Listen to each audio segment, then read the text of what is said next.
সংবাদ সবাইকে স্বাগত জানাচ্ছি। আমি ফিরোজ তোহা। শুরুতেই সংবাদ শিরোনাম।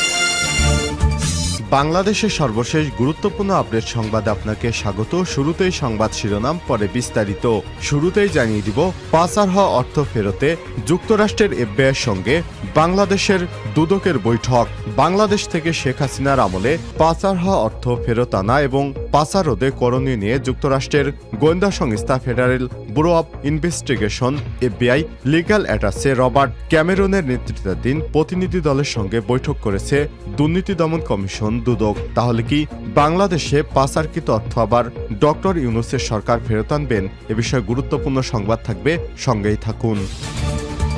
এরপর জানিয়ে দিব, আবু সাইদ হত্যায় অভিযুক্ত 2 পুলিশ সদস্য গ্রেপ্তার। কোটা সংস্কার আন্দোলনে পুলিশের গুলিতে নিহত রংপুর রোকেয়া বিশ্ববিদ্যালয়ের ইংরেজি বিভাগের শিক্ষার্থী আবু সাইদ হত্যার ঘটনায় অভিযুক্ত 2 জন পুলিশ সদস্যকে, এর মধ্যে একজন এসআই মোহাম্মদ আলমগীর হোসেন এবং অপরজন সুজন চন্দ্র রায়কে গ্রেপ্তার করেছে ঢাকা মেট্রোপলিটন পুলিশ।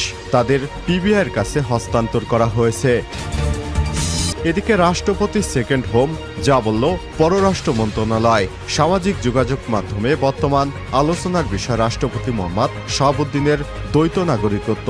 মালয়েশিয়ায় তার সেকেন্ড হোম দাবি করে চলছে গুঞ্জন। এ বিষয়ে অন্তর্বর্তীকালীন সরকারের পররাষ্ট্র উপদেষ্টা মোহাম্মদ তৌহিদ হোসেনের কাছে জানতে চাইলে তিনি বলেন, রাষ্ট্রপতির দ্বৈত নাগরিকত্বর গুঞ্জনটি খুবই স্পর্শকাতর বিষয়। এর সঙ্গে রিলেটেড কোনো কাজ পররাষ্ট্র মন্ত্রণালয়ের নয়।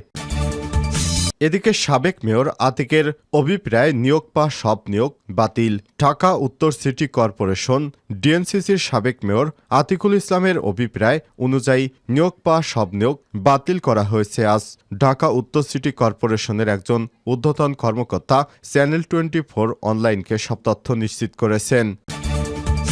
এবারে জানাবো, সিদ্দিকের চুক্তি বাতিল, মেট্রো রেলের নতুন MD Abdur Rouf. Metro rail পরিচালনাকারী প্রতিষ্ঠান Dhaka Mass Transit Company Limited DMTCL এর ব্যবস্থাপনা পরিচালক এমডির দায়িত্ব পেয়েছেন প্রতিষ্ঠানটির অতিরিক্ত প্রকল্প পরিচালক অতিরিক্ত সচিব মোহাম্মদ আব্দুর রৌফ। এর আগে ডিএমটিসিএল এর এমডির পদে থাকা এমএএন সিদ্দিকের চুক্তিভিত্তিক নিয়োগ বাতিল করে সড়ক পরিবহন ও সেতু মন্ত্রণালয়। এবং সর্বশেষ জানিয়ে দিব, ভারতের 2 কোম্পানিকে নিষেধাজ্ঞা দিল মার্কিন যুক্তরাষ্ট্র। জব্দ হবে সম্পত্তি।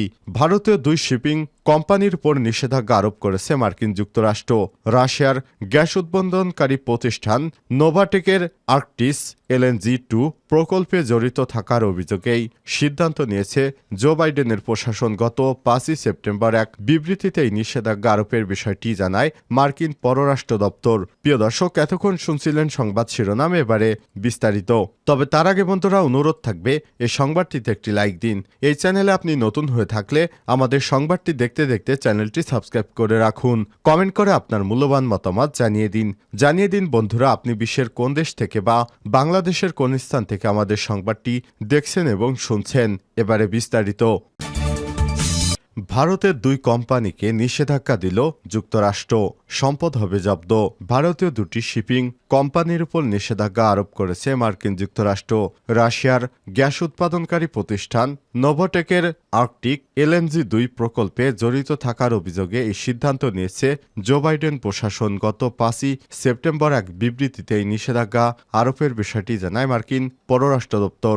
মূলত ইউক্রেন যুদ্ধের জেরে রাশিয়ার অর্থনীতিতে চাপ বৃদ্ধি এবং দেশ থেকে LNG গ্যাস রপ্তানি ঠেকাতে ওয়াশিংটন এই পদক্ষেপ নিয়েছে বলে জানিয়েছে মার্কিন পররাষ্ট্র দপ্তরের মুখপাত্র ম্যাথু মিলার। আজারবাইজানের সংবাদ মাধ্যম নিউজ.az এর প্রতিবেদনে বলা হয়েছে, মার্কিন ট্রেজারি ডিপার্টমেন্ট নিষেধাজ্ঞা পাওয়া ভারতীয় কোম্পানি দুটির নাম হল গোটিক শিপিং কোম্পানি ও প্লিও এনার্জি কার্গো শিপিং।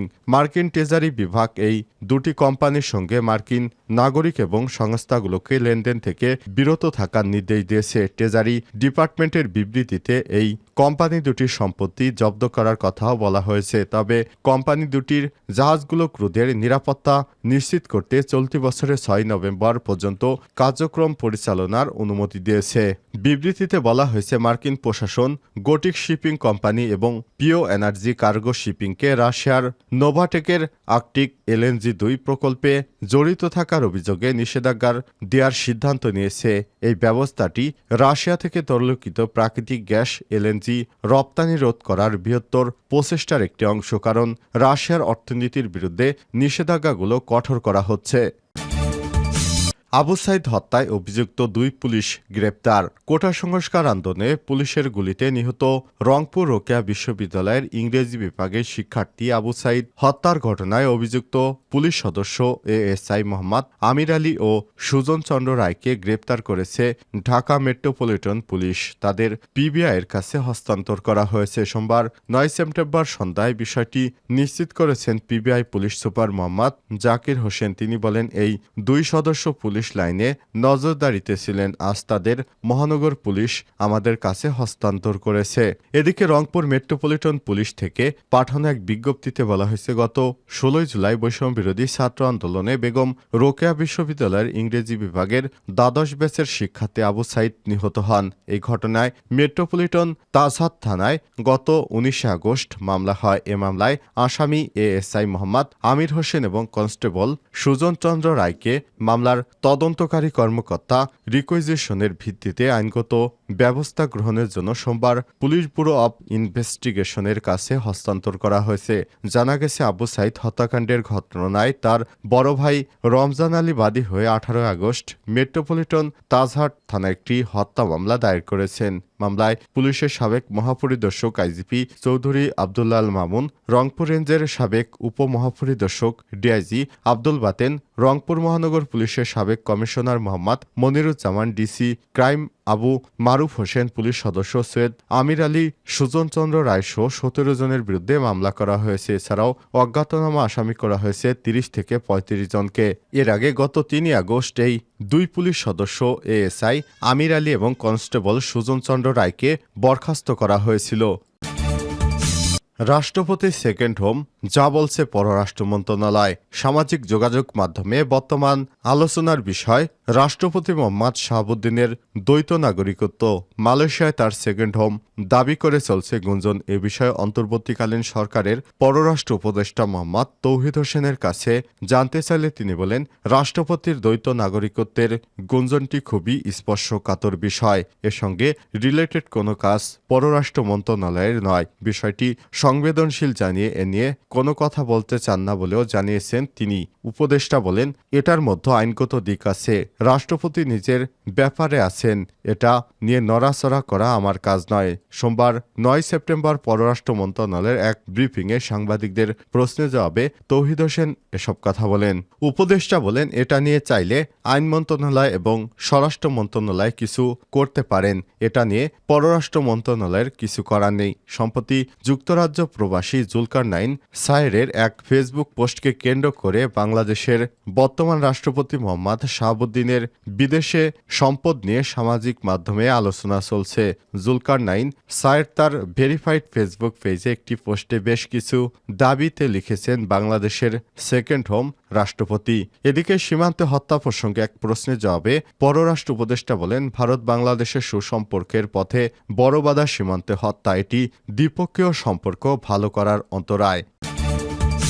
সাবেক মেয়র আতিকের অভিপ্রায় নিয়োগ পাওয়া সব নিয়োগ বাতিল ঘোষণা। ঢাকা উত্তর সিটি কর্পোরেশন ডিএনসিসির সাবেক মেয়র আতিকুল ইসলামের অভিপ্রায় নিয়োগ পাওয়া সব নিয়োগ বাতিল করা হয়েছে। সোমবার 9 সেপ্টেম্বর ঢাকা উত্তর সিটি কর্পোরেশনের একজন ঊর্ধ্বতন কর্মকর্তা চ্যানেল 24-কে এসব তথ্য নিশ্চিত করেছেন। ডিএনসিসি সচিব মোহাম্মদ মাসুদ আলম সিদ্দিকী স্বাক্ষরিত এক অফিস আদেশে তাদের নিয়োগ বাতিল করা হয়েছে। ঢাকা উত্তর সিটি কর্পোরেশনের সাবেক মেয়রের অভিপ্রায় অনুযায়ী স্থানীয় সরকার সিটি কর্পোরেশন আইন 2009 মোতাবেক নিয়োগকৃত সকল উপদেষ্টা, পরামর্শক এবং কুক ও পিয়নদের নিয়োগ 19 আগস্ট থেকে বাতিল করা হলো। যথাযথ কর্তৃপক্ষের অনুমোদন ক্রমে আদেশ জারি করা হয়েছে। সিদ্দিকের চুক্তি বাতিল, মেট্রো রেলের নতুন MD Abdur Rouf. Metro rail পরিচালনাকারী প্রতিষ্ঠান Dhaka Mass Transit Company Limited DMTCL ব্যবস্থাপনা পরিচালক এমডির দায়িত্ব পেয়েছেন প্রতিষ্ঠানটির অতিরিক্ত প্রকল্প পরিচালক অতিরিক্ত সচিব মোহাম্মদ আব্দুর রৌফ। এর আগে এমডির দায়িত্ব পেয়েছেন প্রতিষ্ঠানটির অতিরিক্ত প্রকল্প পরিচালক অতিরিক্ত সচিব মোহাম্মদ আব্দুর রৌফ। এর আগে DMTCL এমডির পদে থাকা MNN সিদ্দিকের চুক্তিভিত্তিক নিয়োগ বাতিল করে সড়ক পরিবহন ও সেতু মন্ত্রণালয়। DMN সিদ্দিকের চুক্তিভিত্তিক নিয়োগ বাতিলের অফিস আদেশে বলা হয়েছে, DMTCL এর ব্যবস্থাপনা পরিচালক হিসেবে MAN সিদ্দিকের 12.10.2017 তারিখের 35.00.00.019.032.17-172 নং প্রজ্ঞাপনে এত দ্বারা বাতিল করা হলো। এ আদেশ অবিলম্বে কার্যকর করা হবে।